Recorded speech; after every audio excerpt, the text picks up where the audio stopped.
Broadcasting from Asheville, North Carolina, USA, it's WPVM's 2020 City Council Candidate Forum.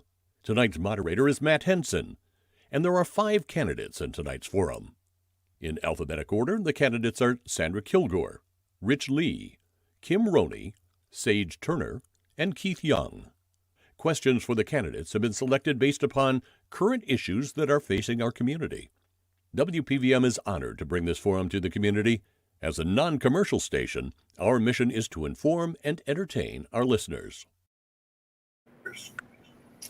Good evening, everyone, and thank you for joining us here over at 103.7 WPVM. We are live on the radio tonight.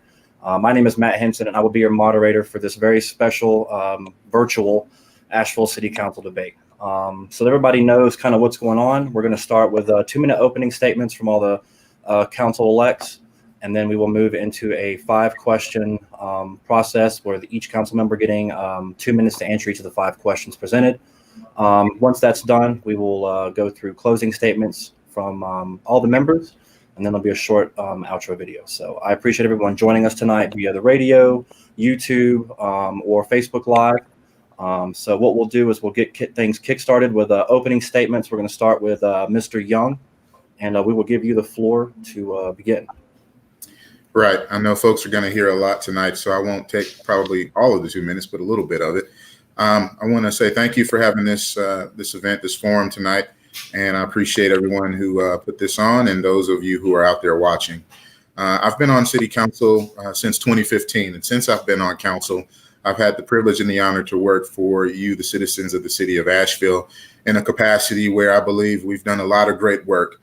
It's the times that we're in right now are very challenging, but from 2015 to now, we've accomplished a lot in this city, and we have a lot more to do. We've built the most affordable house. We've helped build the most affordable housing here in the city in quite some time.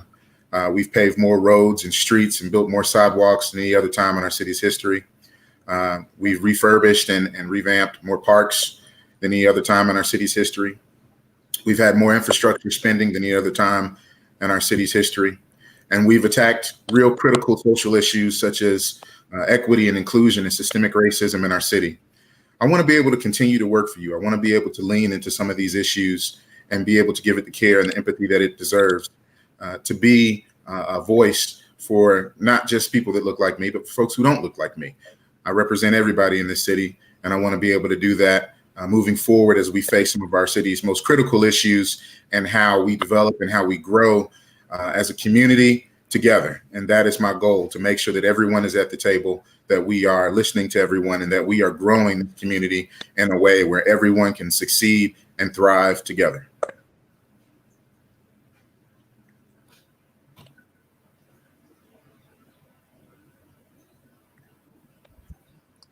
Shall I go next?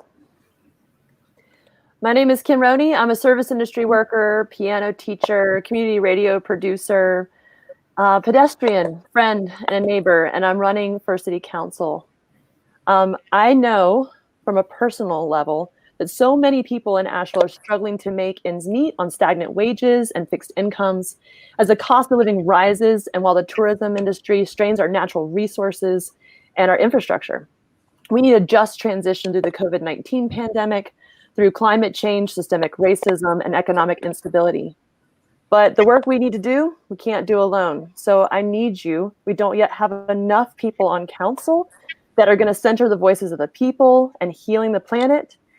So I need you to send me to be faithful to the work. I've been attending Asheville City Council meetings for almost 6 years, serving on boards and commissions, reporting back through community radio, through JM Pro, through ABL Community Report Back. But I need you to send me to make these decisions and to be faithful to the work. I'm committed. Please vote for me for Asheville City Council. And thank you so much for your consideration. Thank you, Ms. Rony. Next up will be Sage Turner. I think you're muted, Sage. Yeah, your microphone's off.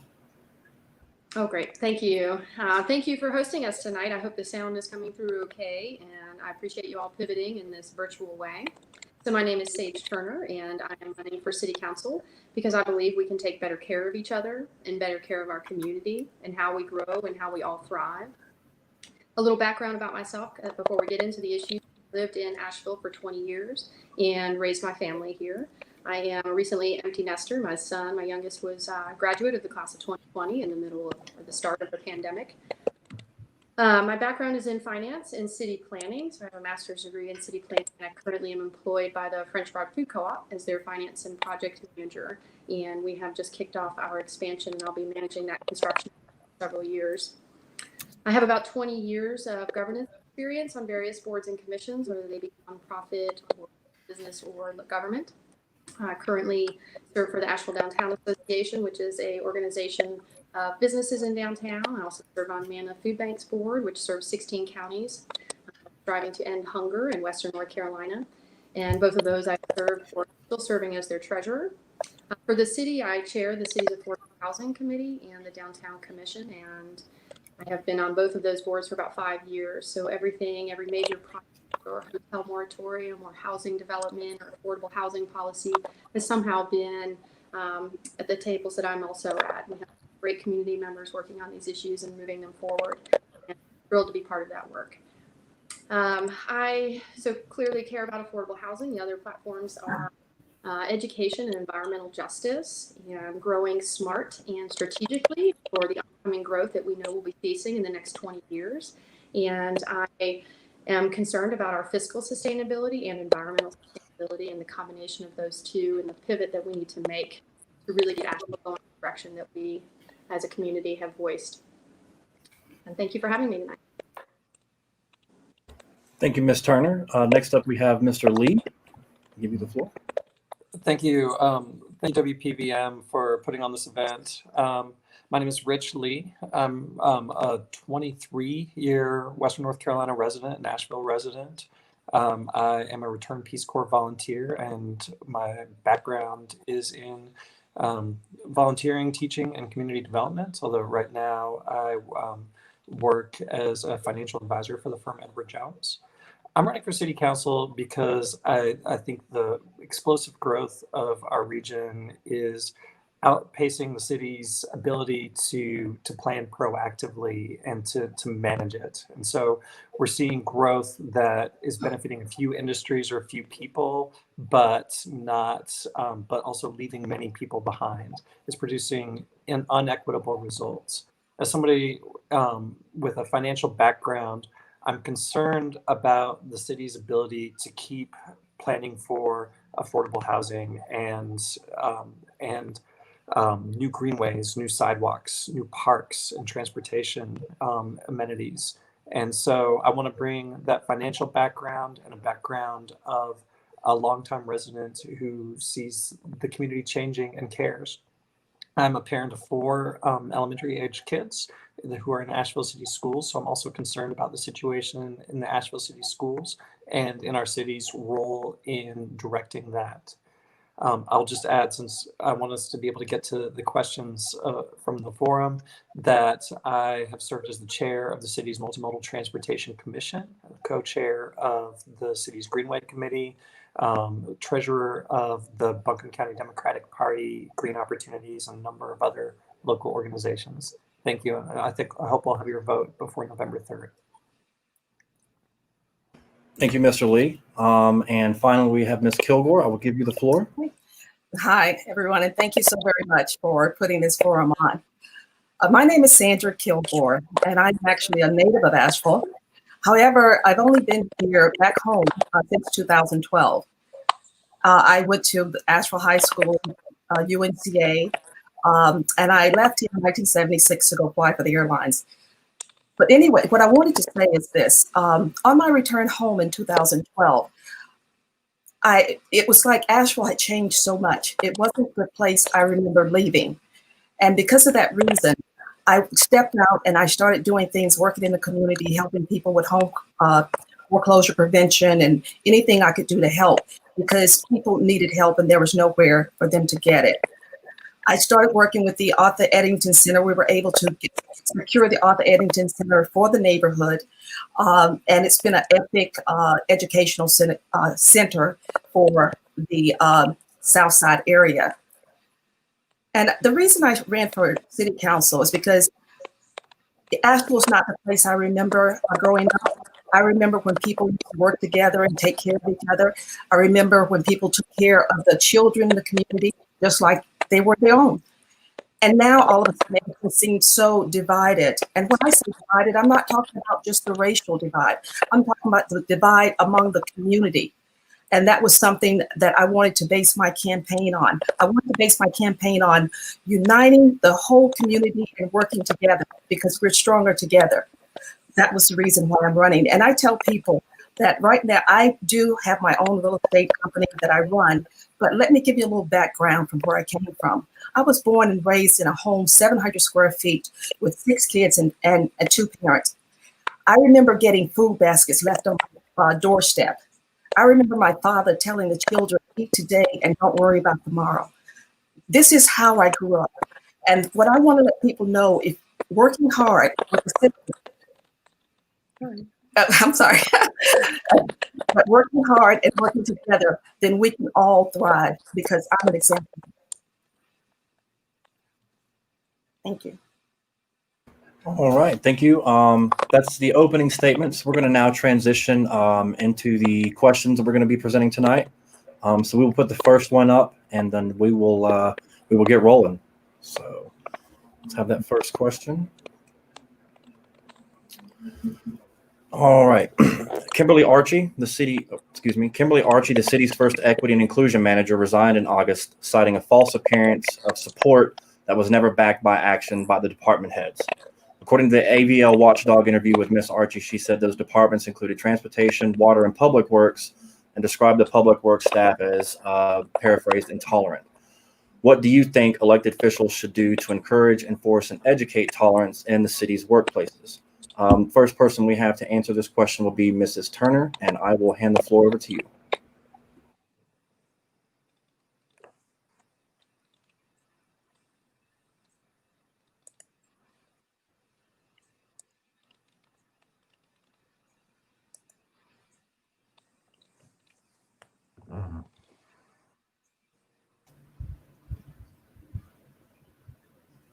I can't hear Sage. Is it just me? Yeah, Ms. Turner, your microphone's muted.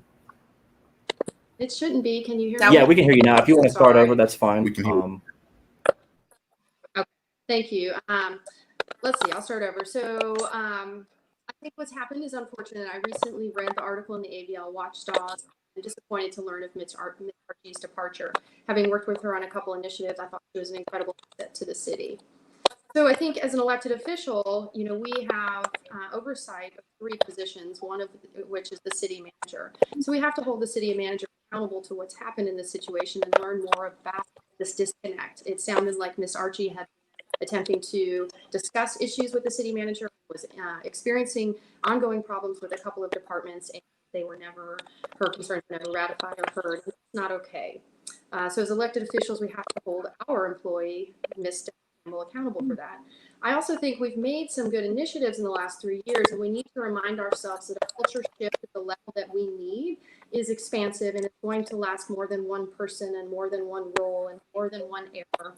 And I think, it's unfortunate, and I hope that we are able to restaff this position and look at alternative ways where the Department of Equity may be more streamlined inside departments instead of an outside body that is weighing in on various topics. I'm not sure what's happening with the time. I'm getting a flash that the time is up, but I'm not sure if the meeting happened. Yeah, we'll need to reset that, but you can continue. Okay. So some of the things that we could do are look at how this department has been rolled throughout various issues. One of the issues that comes to mind is the hotel moratorium. As the chair of Downtown Commission, I was heavily involved in this.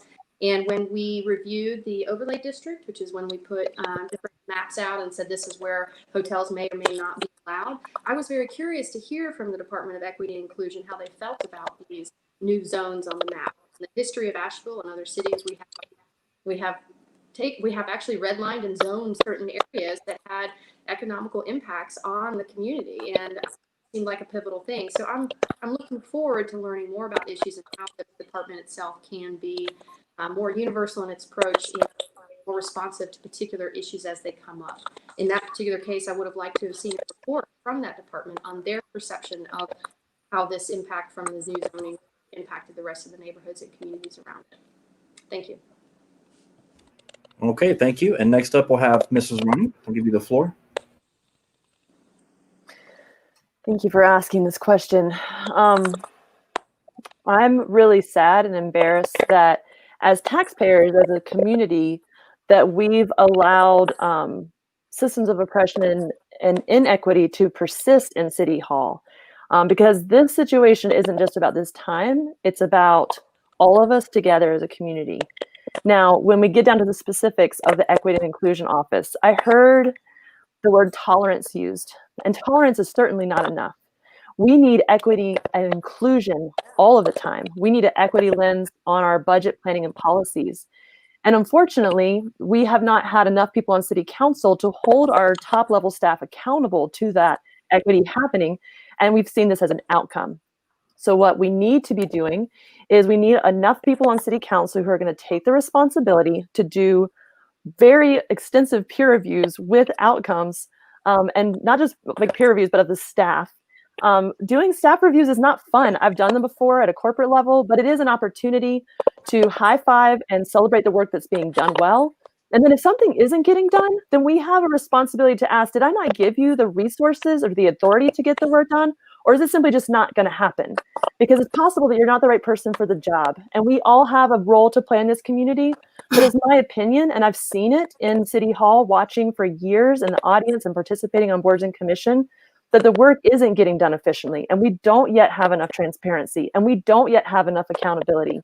But if we're really going to be better, if we're really going to center equity, then we have to be honest and tell the truth.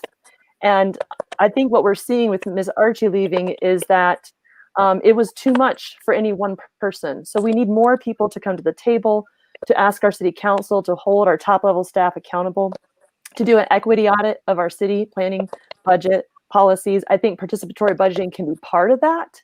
But we definitely need a deep dive into the budget and make sure that our dollars are backing up our community values. It's not happening yet, but I'm hopeful that if the people show up and demand healing and equity, then it'll be an inside out strategy and we can do better together. Thank you so much. Next, Ms. Kilbourne, you have the floor. Yes. I was very sad too to see Kimberly Archie leave. However, I do realize that it was a new position that was in place in 2017. And I realized, just like with anything else, it takes time. I think we need to work harder on not and working together to put things together to work on the solutions. And the problem I see is maybe she was not getting that support, it's obvious she was not getting that support. But I think that what we could have done better is to make more or less with the job description that she had and different things, and let other departments realize the importance of her position, and then putting more pressure on them to work with her. That should have been done. However, but it was not. And those are things we need to work on as far as making people more accountable. We need to have more oversight, and that is what the council is for. However, like I said, I do realize this is a new position, and with new things, it usually takes time for them to work through the issues. And this just sort of magnifying glass on pretty much of issues that actually need to be addressed more thoroughly. So, and that being said, I don't think it's anyone that's to blame for it happening. I think it was just something that happened that has put magnifying glass on it, and we need to actually work hard to get the issue resolved for the community.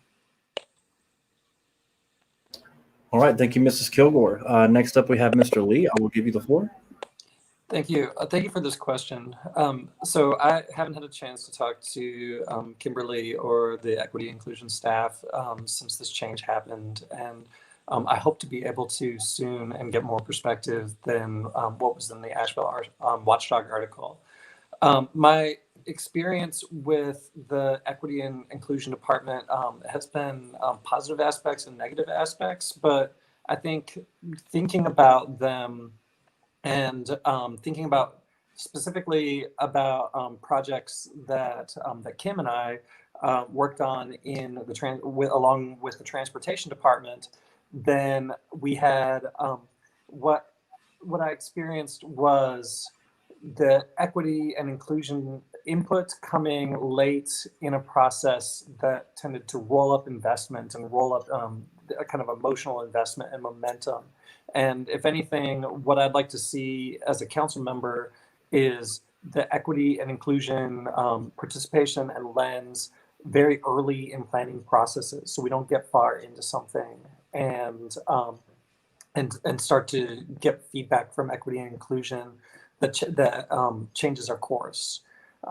In my experience with the Transportation Department, I have seen transportation staffers be responsive to the input from the Equity and Inclusion Department and really take to heart the mission and the impact of equity and inclusion and the way it should be centered in every activity of the city.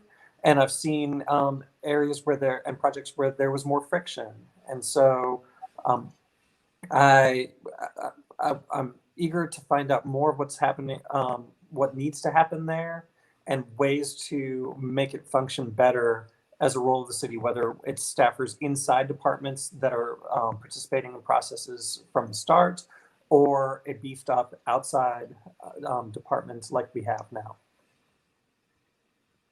Thank you, Rich. And Mr. Young, you're up. The floor. Thank you. First off, let me say, since day one on the job, when I was sworn in December of 2015, I've been committed to equity and inclusion and this city moving forward and growing together. No less than 2 weeks after being sworn in, I had worked with a community group we were looking to ban the box. And that is exactly what I did the next following weeks after being sworn in, was reached out to council members and started having those conversations about equity and what this meant, and went on into our January retreat and talked about equity. And that came out of that was our 2036 vision. You asked in the question, what should we do to encourage and enforce and educate in the workforce? I would say, for the first part, it's sad that what happened with our equity department. So immediately, there's a couple of things that I've been asking for, and I asked on September the 22nd that we do the following, which is one, I think we need to fill that role of equity and inclusion immediately and get someone in place in that department. That department that includes the equity director is about 4 individuals. 2, we asked the city manager to reassess the active roles of equity and city government to improve a culture of equity and inclusion in conjunction with her office. 3, on a council level, I asked for our governance committee to look at the structure of the Department of Equity and Inclusion and receive a thorough update on all the work that's currently being done, including our equity action plan that's already in place. And 4, I've also asked for the city attorney's office to explore other ways of weaving equity into our culture within the city, even if that includes another position that answers to council, or looking at what can be done with the current structure. And then lastly, I've asked that council take part in its review of the city manager when that comes up to talk and see how we can better synergize our relationships and expectations on communication on what is expected on the front of her office, and have a review ready for us for whoever is on council, and follow those steps to begin with to continue to strengthen our equity department and make sure that equity is in every facet of what we do as a city government, that it is included in everything that we do, and that lens is being applied to everything that we do. So if we can't go out into the community and expect the community and private organizations to implement equity if we don't do it correctly in our city. And it's a tough job. It's going to be hard. Some things that we've been working on for quite some time, since 2015. And I don't expect these things to be solved overnight, but I do expect us to lean into all of these conversations and tough issues and try to figure this thing out together. All right. Thank you, sir. And we will now move to question number 2. which is a pretty simple question. What are your plans for dealing with the long-term repercussions to Asheville's economy due to the recent COVID-19 pandemic? We will start with Kim, and I will give you the floor. Thank you so much. We've heard a lot of conversations about what a just transition looks like. I think one of the things that we talk about a lot in community is that the city budget is too small and we're limited from doing the things that we need to do. But I think we are going to have to get real about the fact that we have a lot of resources in this community and we're duplicating services and we're not demanding transparency around the use of all of our funds. So I think one of the good things that we can do that would be a cause for celebration in our community is to do some resource mapping. So we not only have the city and the county budget as taxpayers, but we also have the TDA budget. And we're not getting enough of our hotel occupancy dollars to address systemic change, our infrastructure, the impact of tourism in our community, the impact of low-wage jobs and resource extraction. We also have the Dogwood Health Trust. And so if we're looking at all of our resources in our community, then we could be getting a lot done.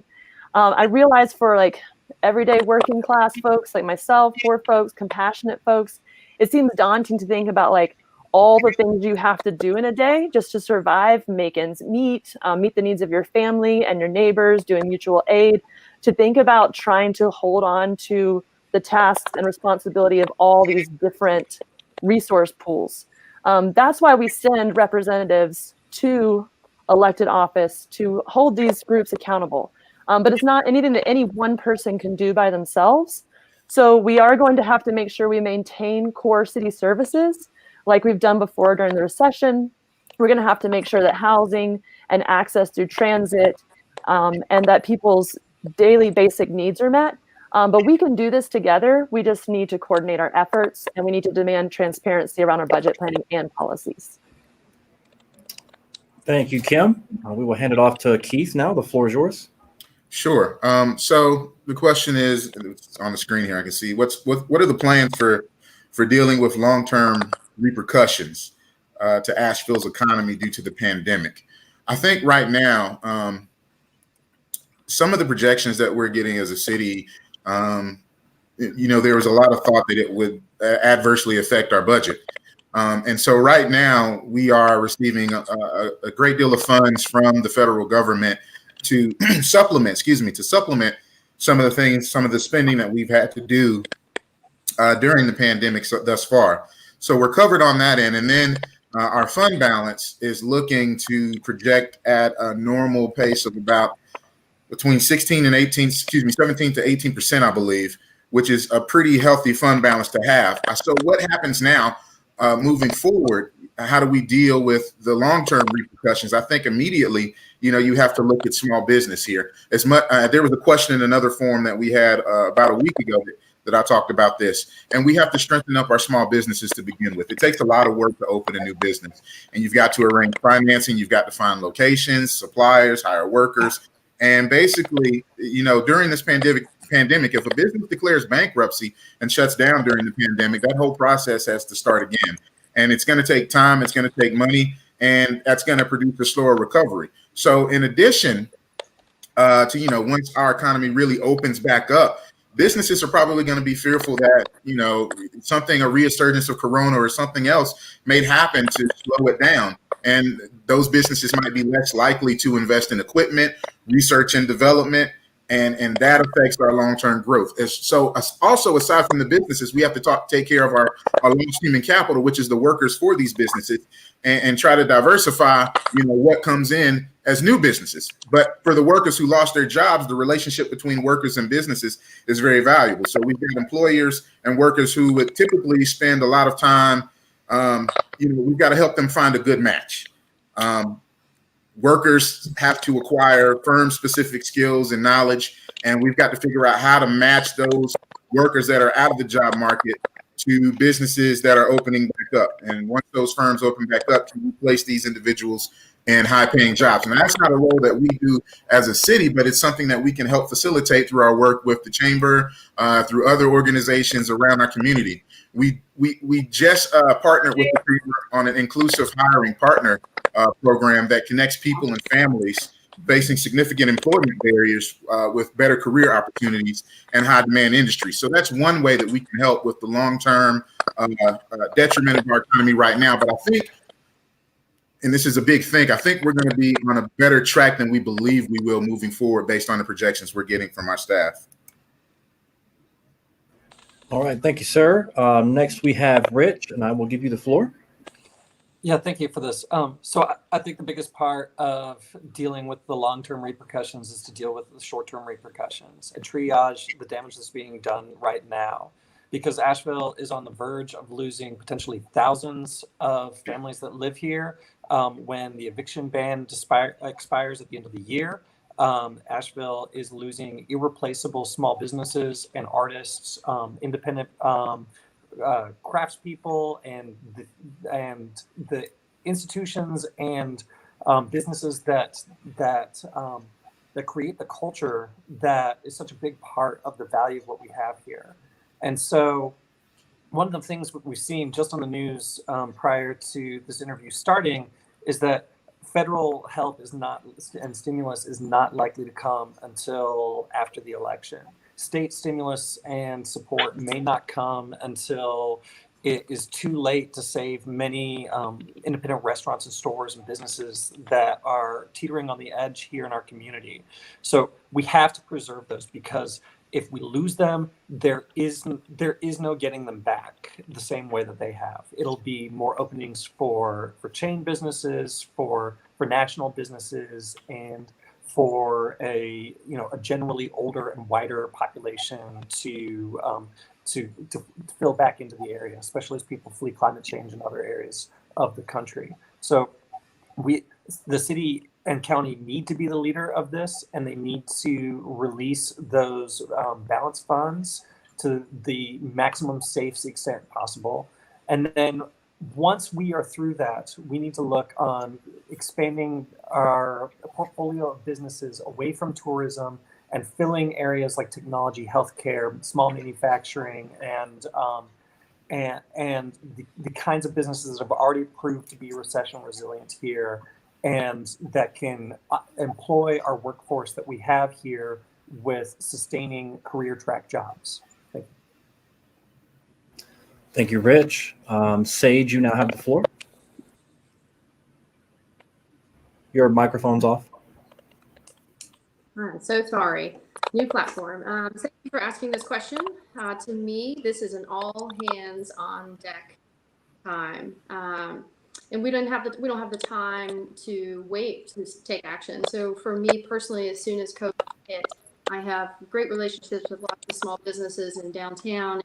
I immediately got to work with an online resource and pairing people with the grants, helping people apply for PPP, setting them up with the IDLE, helping raise money for one fund, and just doing everything I could day and night to help businesses. And I think, and it was somewhat successful, helping people understand and navigate the unemployment systems online. All of these things we had to do right away.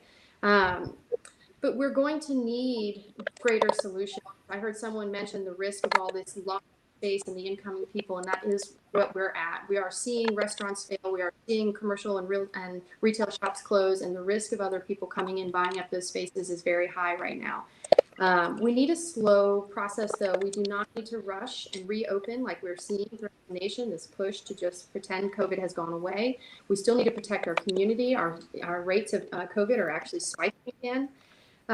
There has been some good news and some things I've advocated for. So we had an HB 1200, a North Carolina House bill that recently died, but was gaining some momentum that would have brought more money to the community.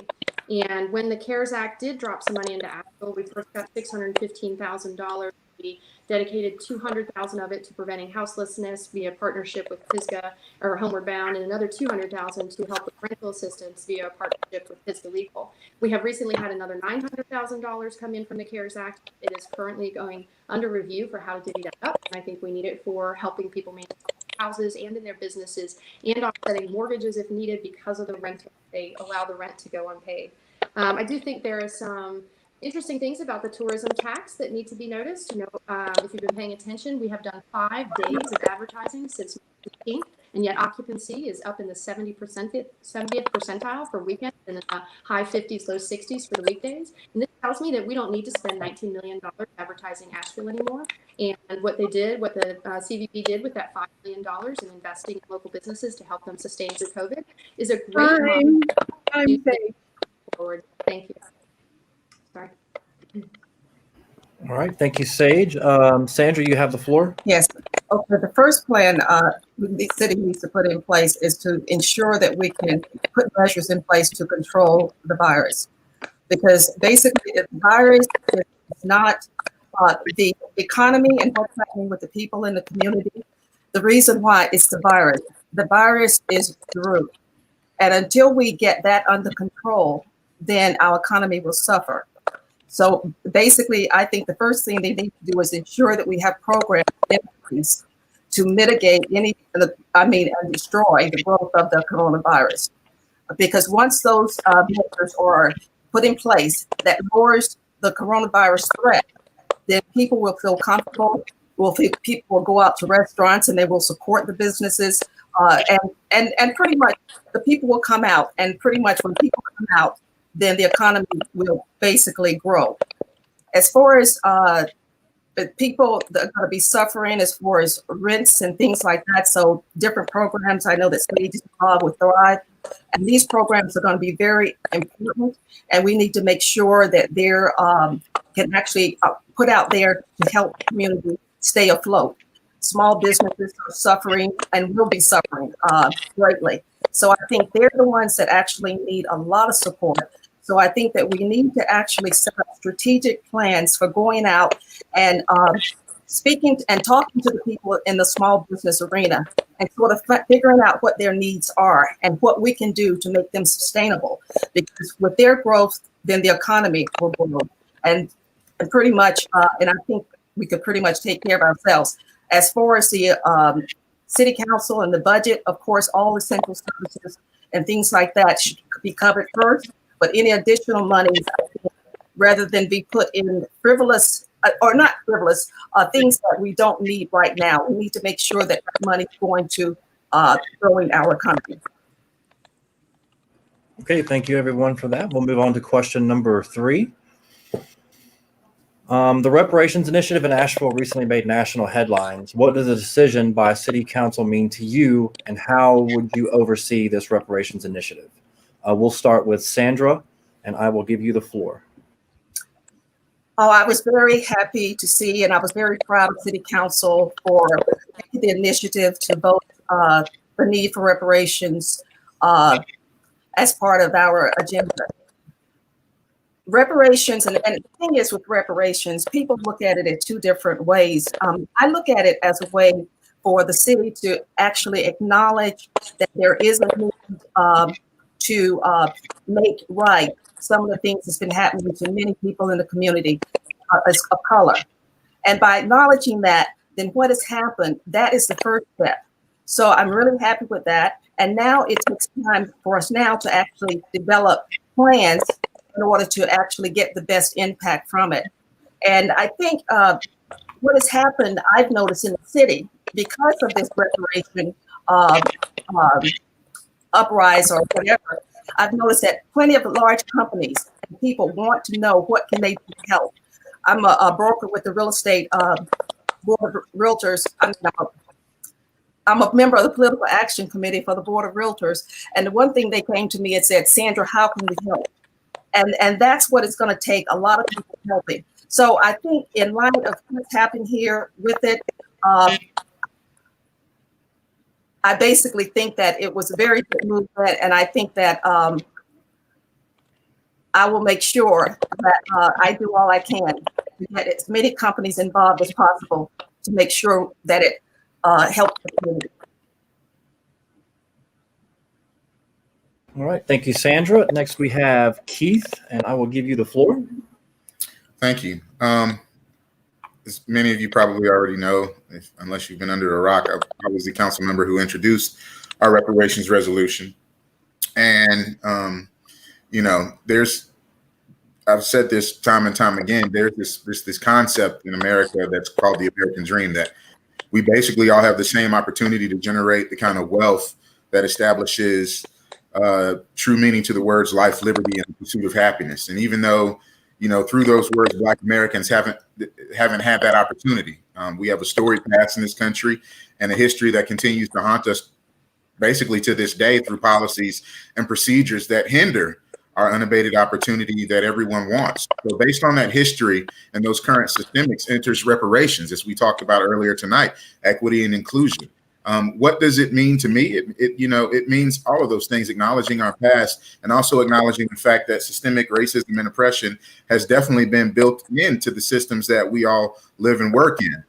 How do we further reparations? How do we oversee the reparations initiative? I think that's laid out in the reparations resolution with the inclusion of other municipalities around our county to come to the table and join us along with members of the community to tell us how they want to be made whole through reparations. From a council standpoint and a leader in this initiative, I would say that council needs to establish some funding for reparations, funding that would allow individuals to get grants for generational wealth to buy homes, land, start businesses, those sorts of things. I think we've got a long way to go, but I think there's some ways that we can do that. We can start a blended component unit where, as Sandra mentioned, she's had people that want to donate. We can do that where individuals and private organizations can donate to it, as well as the city offering funds up for a reparations initiative to figure out how can we continue to lean into this as we do many other things and acknowledge that this is not going to be fixed overnight, but the city of Asheville is in a good footing, more so than other places, to complete this task and get it started moving forward. All right, thank you, sir. Next we have Rich, and I will give you the floor. Thank you. So in 1963, at the during the civil rights movement, at basically the end of official Jim Crow, the average white American had something like 7 times more net worth, more household wealth than the average Black American. And if you've ever owned a stock or a home or property, then you know that over time, that time plus wealth is more wealth. And so what we've seen in America is we've seen a gap open up between Black wealth and white wealth due to the policies of Jim Crow and the legacy of slavery, and also due to things that have been policies that have continued to be in place since then. But what I think is really clever about reparations and the reparations resolution is it recognizes that the city or the state government or the federal government can't just declare we're going to be equitable from here on out and that gap shrink on its own. There has to be some way to return wealth that was misappropriated or taken or disinvested from Black communities. And I think the reparations resolution lays out a good roadmap for how to make that happen. It points specifically to city government projects like the East End Valley Street project that removed land from Black ownership, that basically destroyed Black business districts, and says that's a way that a direct city action took wealth away from Black families of Asheville. It points to the economic and cultural impacts of disparate policing, which we know we have here in Asheville, and how that can remove people from the job pool or from future earnings and wealth. It points to the problems in their school system with the racial academic opportunity gap or achievement gap. And so it lays out ways to say, these are ways that wealth has been removed from Black people in Asheville by direct policies of the city, and here's how we can start. And then we can start to bring in these regional players and state and federal for action on an increasing circle of items.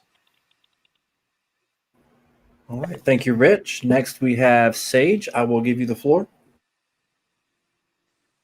Thank you. And I want to make sure we thank the Racial Justice Coalition and Rob for their work in helping draft these reparations resolution. The history is to move forward. We have to understand the history, and we have de-equitized Black Asheville. Not just Asheville, but many cities have through what happened with redlining in the 30s, and again with urban renewal in the 50s and 60s, and it continues to perpetuate currently with the criminalization of Black men and the equity gap between Black and white children in Asheville. It is still continuing. So I would be honored and thrilled and humbled and very excited to work on reparations initiatives. And to me, I think, there's going to be some kind of community process and a reparations committee. And I look forward to hearing more from that committee and the community at large about what we're them. I think for me and my where I come from in life, I know that home ownership as a single full-time parent has meant all the difference to me in starting my family and getting my son into college and starting generational wealth. So I think home ownership is key. It is also one of the things we decimated through urban renewal. I think we have to talk about equity in policing and public safety. We have to talk about equity in our education system, both in the gap that we're seeing between our Black and white children, but also the fact that North Carolina, we are biased in North Carolina for the school to prison pipeline, which is absurd and needs to be said and recognized and fixed. There's also entrepreneurship. We decimated Black business districts, and that needs to come back. And we're not, despite saying it as a goal and putting it on paper, we have not taken the initiatives to make sure we are funding Black-owned business or funding Black contractors. I'd also like to see our youth recruited. We have a significant high school population that we could be recruiting from to directly tie into AB Tech's solar installation program, which is directly tied to our initiatives to become more solar and renewable energy sources. And we need to do things like strategically draw those lines together and get our kids and our youth and our Black members of community fixed and working on the initiatives on the environment. So I would be thrilled to work on reparations, and I look forward to hearing more from the community about what that looks like to them. All right, thank you, Sage. And Kim, you have the floor. I'm really humbled to speak on this matter. And as a white person, I just want to say thank you to intergenerational Black leadership like the Racial Justice Coalition, Black AVL Demands, and our youth who are making a demand for change and for us to get in right relationship with each other. I appreciate the resolution, which calls on us to tell the truth. When redlining destroyed the Black business owners and economic engine and neighborhoods weren't just housing, right? So we have like grocery stores, and we have faith community, and we have community centers and schools. We took all that away. So I appreciate the acknowledgement, but we don't yet have reparations in Asheville. So while we work as a nation on the House Resolution 40 for reparations as a whole, there are some specific things that Asheville City can do. One of the things that we're going to need to do as elected officials, but also as community, is to demand that the city manager be held accountable to meaningful action. We do need public engagement. We do need people to show up. We do need people to keep calling and writing emails, but we need outcomes to change. That includes land use, because we know that zoning was meant to exclude people, not to include people. We need to update the Unified Development Ordinance with an equity lens. We need to address the opportunity gap in our schools, and that means working with people who are already doing the work through mentorship programs and through training programs and reentry. It means making sure that people feel welcome and included, and that means reimagining public safety. But once again, if we're going to do the land use and we're going to heal our community and we're going to get in right relationship with each other, it means doing more than just writing it down on a paper. It means more than just talking about it. We actually have to follow through in getting this done together. And I'm thankful for our leaders that are pushing us, and for our youth who are in the streets and on the phone and writing emails. I think this is only going to be possible if we all join together at the table and see through meaningful action for outcomes that for healing and would be a cause for celebration. All right, thank you everyone for your answers. We'll move on to question number 4. How do you think the recent actions of law enforcement during the protests, especially those that made national headlines, reflects on the city council? I will start with you, Rich, and I'll give you the floor. Oh, wow. So I was fortunate enough to attend some of the protests before the actions that we're talking about, and I didn't experience them directly, but seeing them from home on the live feeds and hearing about them in the news afterwards, and hearing the reported actions from my friends and neighbors and family members that were there, is just horrifying. And there's no other word for it but an overreaction that that breaks our community and that breaks trust in government institutions. And it shows, I think, going forward, that there is real resistance to change inside institutions of city governments, like we were talking about with an earlier question. So as far as city council's actions go there, I can, my personal feeling is that that moves such as the curfew and calling in the National Guard turned out to be escalations in the early days of the rallies and protests downtown. Moves such as the firing of the tear gas on the Jeff Bowen Bridge, where there were children and peaceful protesters involved, weren't happening. And the city manager needs to account for that as the manager of city staff, and city council needs to account for that as the manager of the city manager. That's all I got. Thank you, Rich. Kim, you have the floor. Yeah. As a person who, I'm really brokenhearted about this, y'all. Like, we went and got tear gas in advance to use against our neighbors. And that is unacceptable anytime, but especially during a pandemic that affects the lungs. But it's not just the tear gas. When we brought in officers from Hendersonville and the National Guard, we brought in people that have 287G agreements with ICE and who work with immigration enforcement. So we can have a lot of a conversation in our town about how we can't be a sanctuary city, but we brought people who work with immigration enforcement into our city.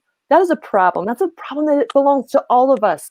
It's not just our city council, but it is on us to hold our city council responsible to instruct the city manager and to ask why we went and got tear gas on purpose to use in advance on that Sunday. How did that happen? I am under the impression, because my heart is broken, that this was coming. It was just caught. And I know there's a lot of concern about the water bottles, and I think that's egregious, and we're deserving of that kind of national attention. But we need to talk about the harm against Black, Brown, and Indigenous persons that happens every day that isn't recorded, the trauma that isn't seen, the people that aren't held accountable. Because right now, we're really having this bigger conversation because white people were hit in the face with projectiles. And so if we're going to heal our entire community, then we're going to need to see accountability. And that means taking responsibility, not council saying, I just want to make really sure that y'all know that we didn't say use tear gas. We all did. We passed budgets. We passed policies. We don't have written consent to search for anything but cars. So a car driving down the street has more constitutional protections than I do walking on the sidewalk. We can do better. We have to demand better. Thank you, Kim. Sage, you now have the floor. I too was very disappointed in how we handled the protest, and I have friends and coworkers that were injured and impacted, and I embarrassed isn't even quite the right word. It's just unjust. It sent me spinning. How did we get here? How did the police force become this volatile? How are we as a community supporting this and perpetuating it? Are we training these officers? Is there a line item in our budget somewhere for this? Are we storing tear gas? Are we buying it every year? Does it expire? What are we investing in these things that are so damaging to our? And while I'm thankful that there was an initiative from the police chief to stop afterwards, I'm very disappointed it happened in the first place. I'm very disappointed we have riot gear for these types of situations and that people were ready and armed and trained to handle it. I learned so much from that experience, and thank you to Matt, who was out there filming it. And just the energy in the streets was somewhat terrifying and enlightening. We need radical change. I don't know what that looks like, and I think it's going to take time and community input and trial and error. The words defund or improve law enforcement, reimagining public safety is what comes to mind for me, and looking at how we are handling our community and caring for each other. When we are sending armed officers out to help people who are experiencing a mental crisis, it is not helpful. And we have people who specialize in mental health. When we are sending armed officers to meet houseless persons in our community undergoing a situation, that is not helping them either when we have homeless advocacy and specialists in our community. So there are some things that we can check off the list right away, but we really need a grander conversation in Asheville, in the state, in the region, in the nation, about how we are handling and caring for our community members. And personally, I just know we can do better. Thank you, Sage. Keith, the floor is yours. Thank you. Kudos to the comments from him. I appreciate that, because in this moment we have a lot of issues to deal with, issues that affect all of our citizens. The death of George Floyd was pretty much the catalyst to this nation's largest civil rights movement, a movement that is supported by Black Americans, but also by white allies to the Black community, allies that I am thankful for and deeply appreciate. But nonetheless, this is a movement that largely describes the treatment of Blacks in America for a sustained period of time. This is not just a city of Asheville issue. These are issues that other municipalities and diverse communities around this country basically have to wrestle with on a daily basis through a larger context within American history and what has happened throughout it that brings us to this very point in time. We are basically at a precipice where action does need to occur. Now that we all understand that, let's move forward with reimagining police and keep in consideration those who are greatly affected by policing in America on a daily basis, not just to protest, not to minimize anything, but to elevate and say, now that we all realize how serious the situation is with policing in America, how do we move that forward? How do we actually reimagine what policing looks like? Not only for me as a Black man, but for those who experience any sort of adverse actions from the police that violate constitutional rights, such as the Fourth, illegal searches and seizures, all of those things. We have a lot of work to do, but the only way for us to move forward is to, one, acknowledge, realize, and move forward together with the understanding that some of these issues affect a greater part of our community. Thank you. Thank you, Keith. Sandra, the floor is yours. Yes, I too was very upset with what happened with the police department and the protesters. But like Keith and Kim and all of them were saying, this is something that basically it's a reflection of the poor training in the police department. It's a reflection of the status quo of what they've been doing all the time, what they've been getting away with. So it was not anything that, like you said, this is not an isolated incident or in Asheville. This is happening all over, and it always has. So what has happened with the George Floyd incident, it pretty much put a magnifying glass on things that are occurring. So now everybody is beginning to take notice. I tell people that we're in a period now of an awakening. An awakening period. What happens then? The best thing we can do is teach and educate and reform. And basically, that's what we need to do with the police department. I had a chance to speak with Chief Zach, and that was one of the questions that I asked him about was, who gave that order? Who's responsible for these things happening? And he basically looked me in the eye and told me, he said, I am. He said, I gave the orders. He said, I'm not going to shy away from it. It's my responsibility. So, and I really appreciated him telling me that. And he went on to share some other initiatives that they had put in place to actually improve basically the police department. He also said that he was aware of the people coming in from the other policemen coming in from Hendersonville in the different areas. However, he may not expect it. He said he didn't expect those things to happen, but he is responsible because he allowed it.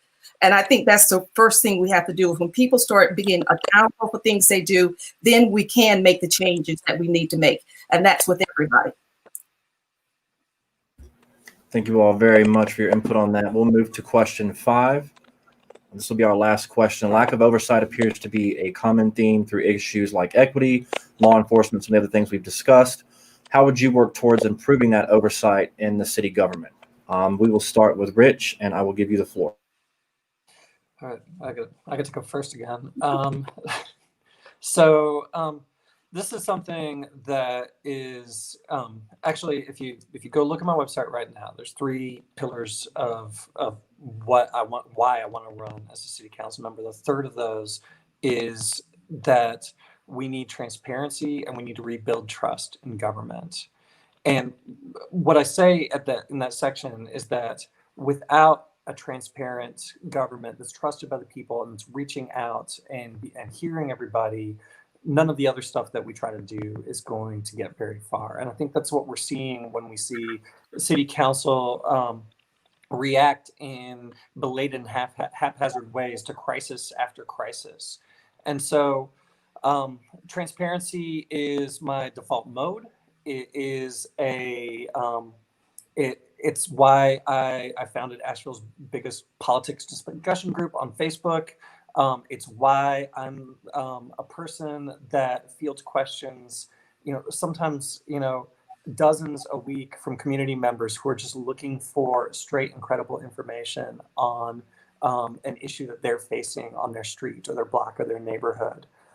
I think what city council runs into, having watched all the city council members that are currently on council run their campaigns and having watched how they operate over the last 5 years, is that it's a big job, and it's a job that takes well-intentioned amateurs and just gobbles them up and steamrolls them with a bureaucracy and spits them out.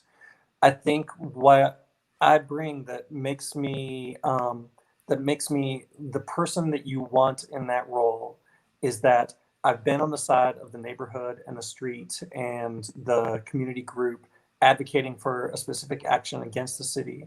I've been on the city commission and committee, and I've been in the meetings with staff and seen how their thought process works. And I know how to take your idea or your question or the thing that you need, the stormwater running through your driveway, and turn that into a policy or an action that's going to meaningfully improve your life. It's not the step that's missing is more reports from department heads or more, or more of the sort of actions that we've seen, or more firings, more of the sort of actions that we've seen city council take. It's knowing how to take your question, this is happening, the trees are coming down in my neighborhood, we're experiencing health effects, and how to turn that into a policy that makes it through all of the layers of staff and management and all of the different interests to come out with something that turns your life just a little bit or a lot better. Thank you. Thank you, Rich. Sage, you have the floor now. This is a great question.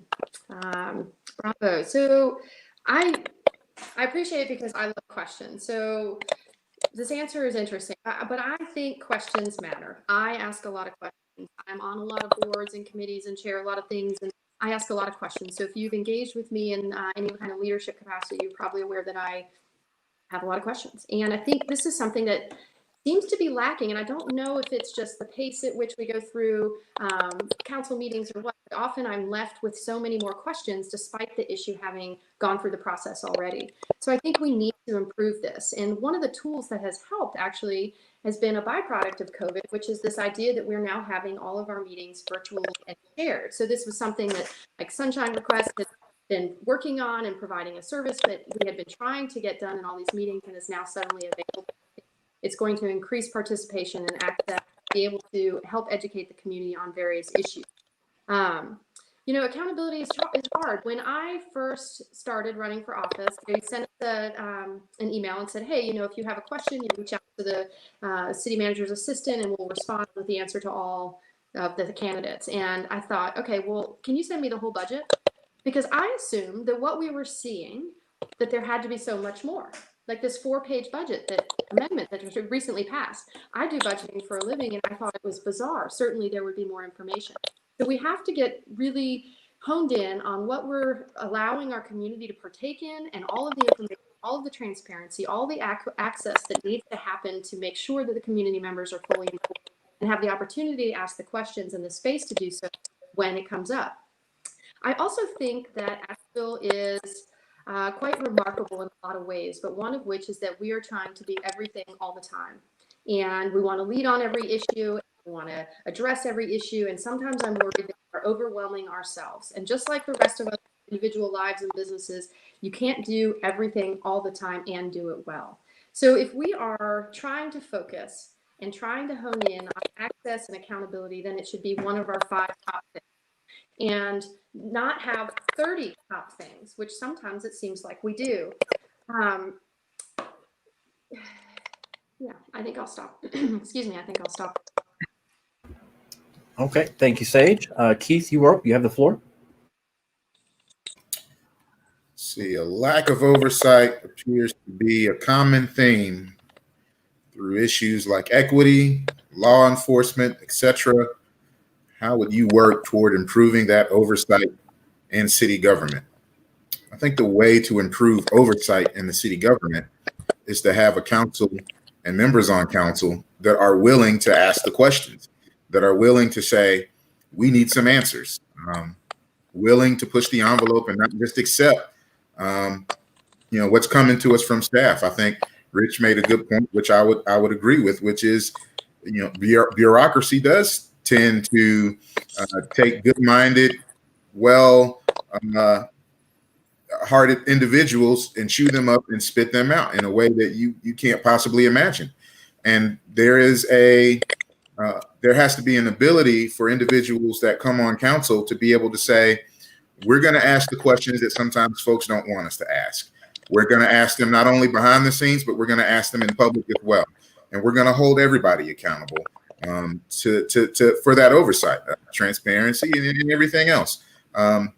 That's what people look for when they can't be there. Everybody that goes out and votes for you can't be in that meeting that it's not public. Everybody that goes out and votes for you can't grab the mic from you on the dais and say, ask these questions. They can only look to you and hope that you are willing to ask some of the things that make you uncomfortable, and to figure out a way collectively as a group, how do we move forward and make this right for our citizens? And it's, working together, asking the tough questions, and being part of a team to work collectively for the citizens of Asheville. And I think, that's exactly right. So kudos, Rich, for saying that. That's exactly where we need to be. All right. Thank you, sir. Kim, you have the floor. Well, I feel like we can look forward to doing a lot of improvement in this area. So I think this is a time to get excited because, first of all, I've been running on participatory budgeting and democracy for this whole year and the last time that I ran in 2017. I've been at every city council meeting but 3 since December 9th, 2014. And I've reported back to the community. I attend 12 to 15 hours of board and commission meetings a month. And I was doing that because I knew that so many of my friends and neighbors couldn't be in the room when important decisions were being made about them without them. So if we're going to center the people and the planet instead of the profit of developers and the hotel industry, we are going to have to actually value what the people's input is. And I don't see that happening right now. I have seen public comment cut down. I've seen it made fun of at times. It's been really discouraging, but there's been windows of celebration too. Because so many of us in the community were showing up, videoing meetings, reporting back to community, City Hall started taping 6 of the council subcommittees.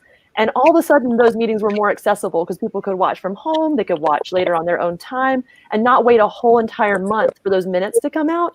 And I think what we've seen through this pandemic is that making it possible for people to participate from home or from wherever they are increases accessibility and removes a barrier to participation.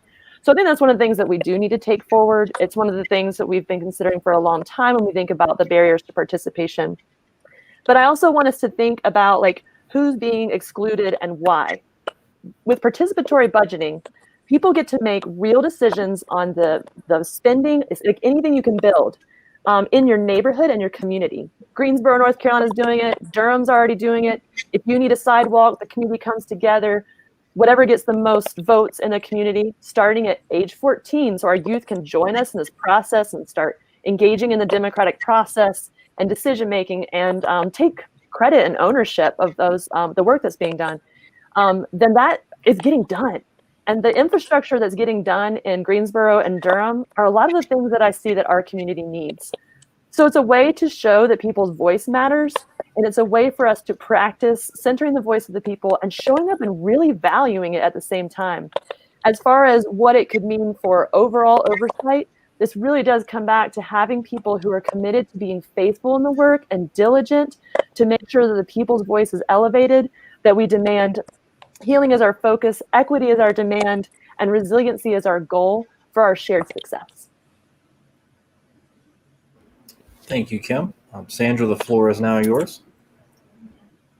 Yes, I agree that the lack of oversight appears to be, the main topic of all the issues that we're dealing with now. And basically what happens with that is I think that there are oversight committees in place.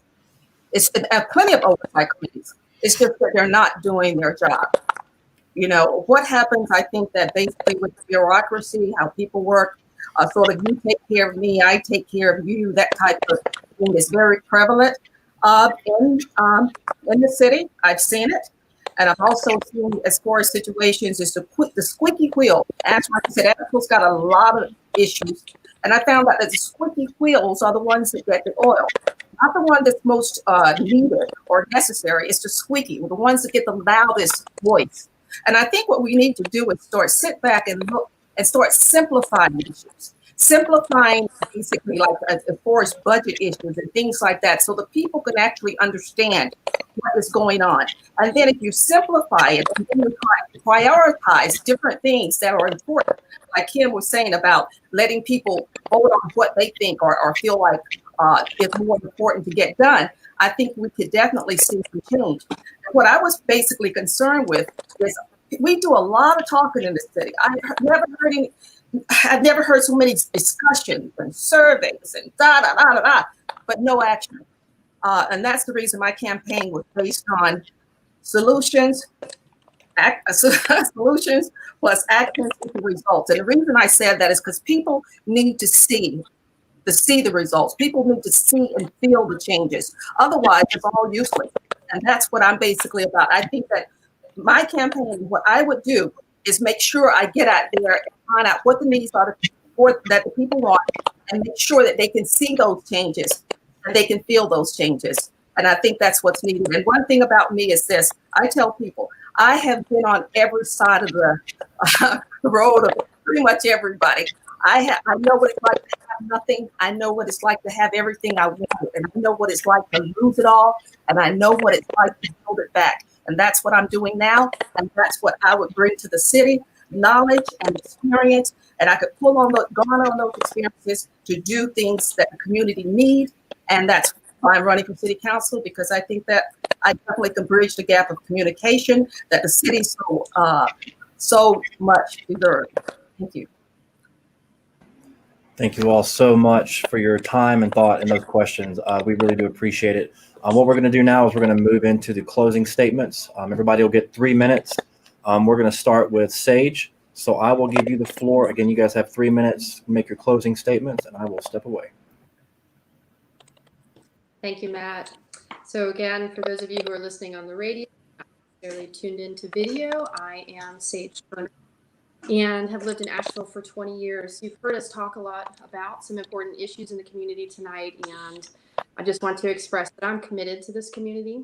I have raised my family here and have no intention of leaving Asheville. I'm committed to our community processes. I'm committed to neighbors. I'm committed to the ongoing situations that tend to creep up, but also the long-term solutions that we need to make this city the sustainable and environmental, fiscal, and socially responsible and sustainable community that we all seem to so desire, but can't seem quite how to figure out.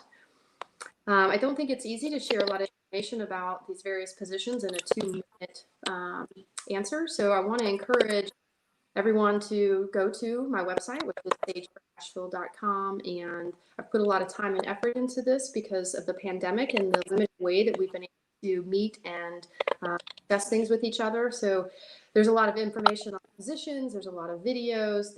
I'll be sharing this kind of forum if you weren't able to see it tonight. There are endorsements and testimonials. There's COVID resources. There's a lot of information. And I think, with the current situation and being this close to voting, I encourage everyone to go and do their research. We've all answered a dozen or so questionnaires. I've posted all of mine on there, and I would appreciate people taking the time to look at that.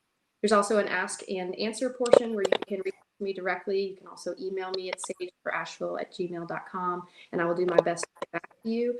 I think we have a lot of hard work to do in Asheville, and it's not necessarily going to be easy work, but I'm a very hard worker. And I am committed to this community and to doing the best that I can to help us get through the various issues.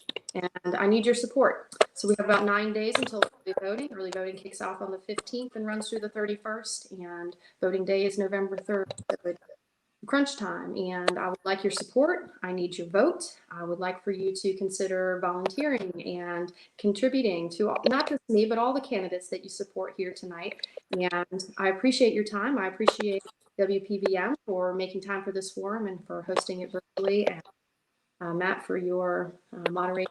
And thank you. Thank you so much. Mr. Keith, we will step on to you and I will give you the floor.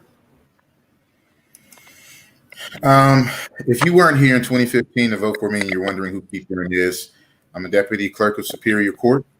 I'm a kid who was brought home as a baby to live in public housing, whose grandparents were the first in the city to live in public housing, but I'm also an individual who believes in opportunity. And our country right now is at a critical point in this day and time. We are dealing with so many issues, from who sits in the White House to who's sitting with their knee on my neck as a Black man in America. And through social economic catastrophe and a pandemic, it seems as though things just won't let up. And as we get closer to election day, it seems as though we all face issues that are insurmountable. However, they are not. And in every race for every office around this country, we are all fighting for what Joe Biden says is the soul of our nation and the communities that we all call home.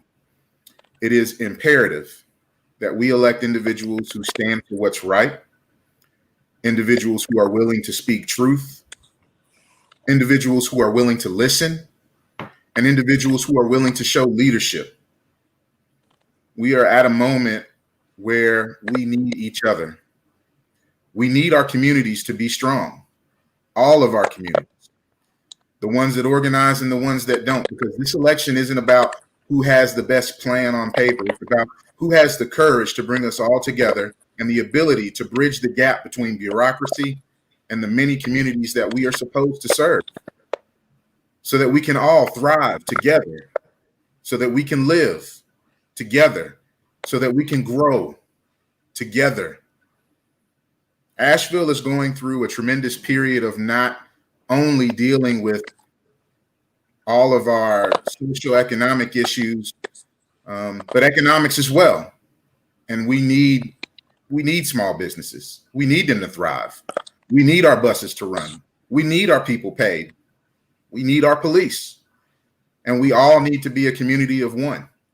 We need each other, and we need to move Asheville forward together with everybody around the table.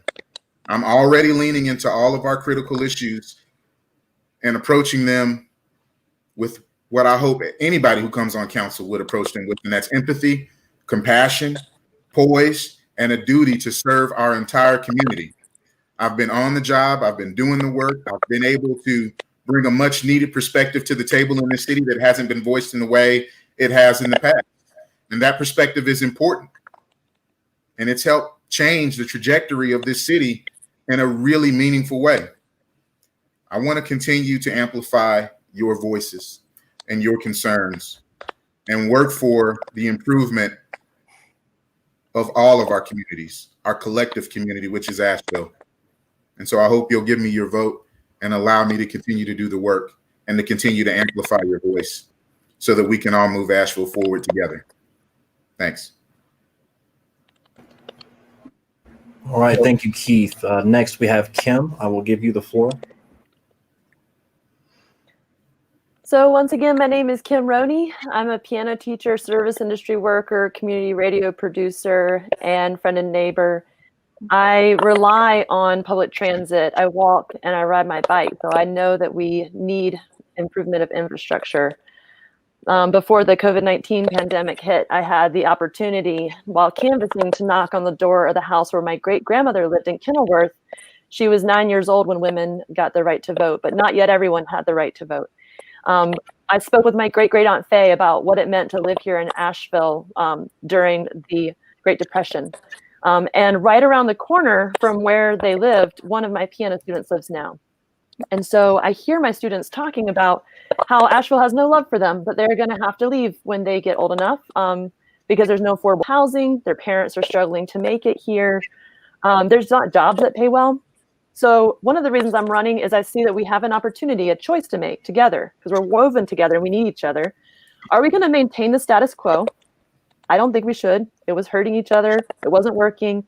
And it is not about getting in the right relationship with the planet. Or are we going to be about it being better? And that means that I'm committed to the work for climate justice, for reimagining public safety, which for me means standing in solidarity with the Black AVL demands and intergenerational leadership calling to divest from 50% of the police budget so that we can invest in long-term safety strategies like what keeps us safe, housing, mental health care, economic mobility, being able to access work and groceries, community gardens, and being prepared for a resilient community in the face of climate change. I'm committed to a fare-free regional transportation network that includes safer roads and more mobility that's accessible. I'm committed to participatory budgeting that ensures equity and the people's voice at the table during our budget and planning and policy decisions. I'm committed to deeply affordable housing through creative and cooperative solutions and addressing our opportunity gap in our schools. I can't do this work alone. I need our entire community to come together to hold me accountable to this work and to join me in the work. You can get more information, including all the issues that I just addressed that I know that our community needs, we need to do together by visiting my website, which is kimrony4asheville.com. That's the number 4, so kimrony4asheville.com. And I want to invite us to remember that during this year where we're dealing with so much at a national and state level, that these local issues are going to be handled by the people that are on the back of your ballot. So when you show up to vote early, October 15th through the 31st, please don't forget to make sure you turn over and do both pages of your ballot. Look for the people that you can hold accountable at the grocery store and on the sidewalk so that we can do this work together. I'm endorsed by Councilwoman Shanika Smith, Councilman Brian Haynes, Reverend Amy Cantrell, and many neighbors like yourself, the Sierra Club, the Sunrise Movement North Carolina, and Sunrise Asheville, Equality and Truth, the Buncombe County and Asheville Association of Educators, our firefighters, the Center for Biological Diversity, and people like you. So thank you so much for the opportunity to join here at this forum today and at my old stomping grounds, WPVM. Thank you so much. Thank you, Kim. Sandra, you now have the floor. Okay. I'd like to thank everyone for giving me this opportunity here this evening. And I would like to ask for your vote. And the one thing that I think that we really need to start working on is I think people need to start communicating. And when I say communicating, I mean, what happens with people is this: when people are afraid of change, and what we're going through right now is the biggest change pretty much in not only the country, but in the world that I've seen in my lifetime. And this particular change, and one thing about change brings fear. And the reason I bring this up is because we can talk about these issues all day long, but unless people actually understand what is going on and the impact and how it affects people, all people, then it's almost in vain. And the reason I say that, the Black Lives Matter movement was doing something like 68% as far as popular vote. People loved it. As of now, it's dropped down to the 52%, and I mean lower 50%. And what happens with that is because people are fearful. They're fearful of change. So I would like for us to take this opportunity, all of us, to educate each other, to start having those difficult conversations with your neighbors, your friends, your teachers, even your children. We've got to start having those conversations where we feel comfortable. People wonder about what's going on with the police department. If you notice, a lot of the policemen that do these things that we look at, how could they do that? They're doing it out of fear. Let's be real. It's fear. And so until we start changing the complexion of what really is going on with the race and the racial injustice and the systematic racism, until we start really understanding, we can talk about those terms and use those terms all the time. But until the people start understanding the effect. And the one thing about me, I will say, I know what it's like to be falsely accused, arrested and arm twisted behind my back and handcuffed in front of my peers in a crew room as a flight attendant. I know what that feels like. That happened to me.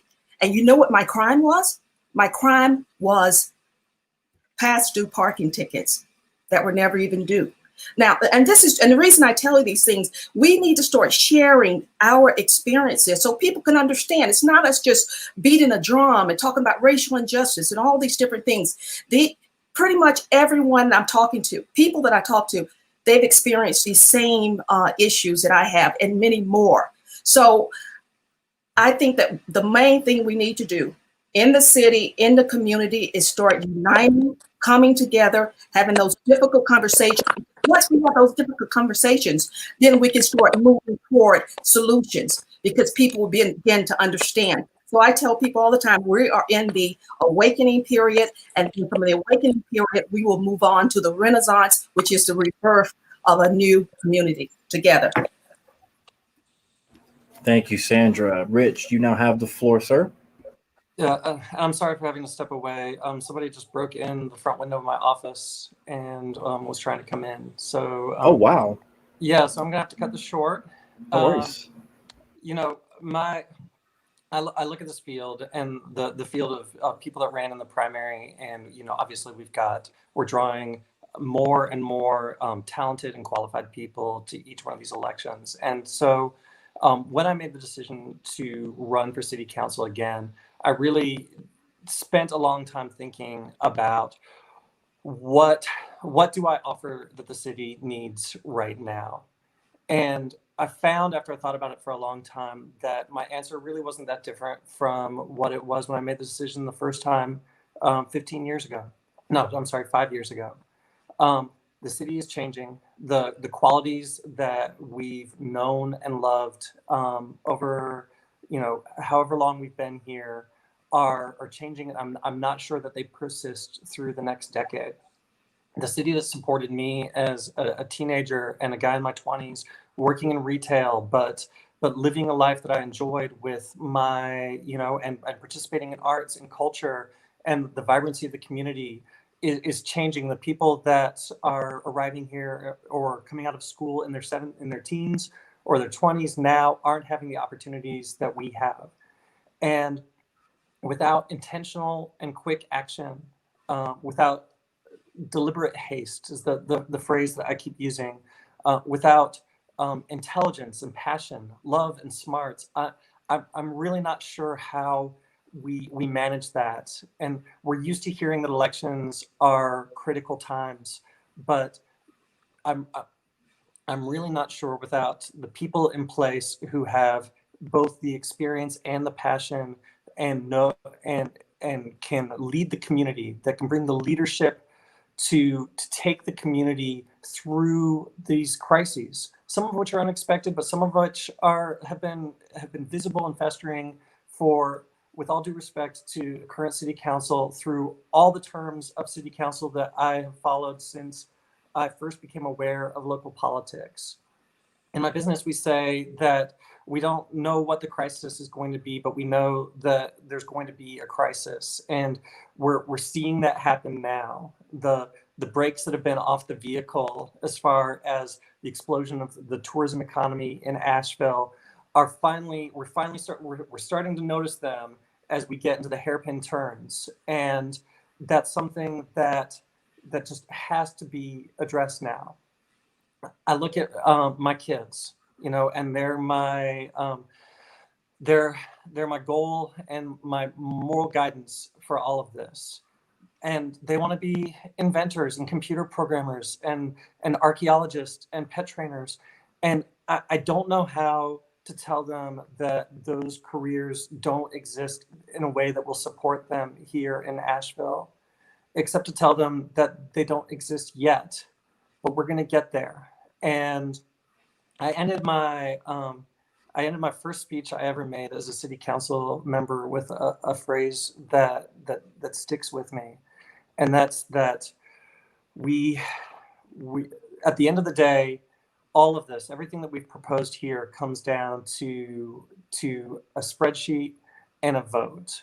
We need somebody who is familiar with the finances and somebody who can make a plan. And so why not a person who does that for a living?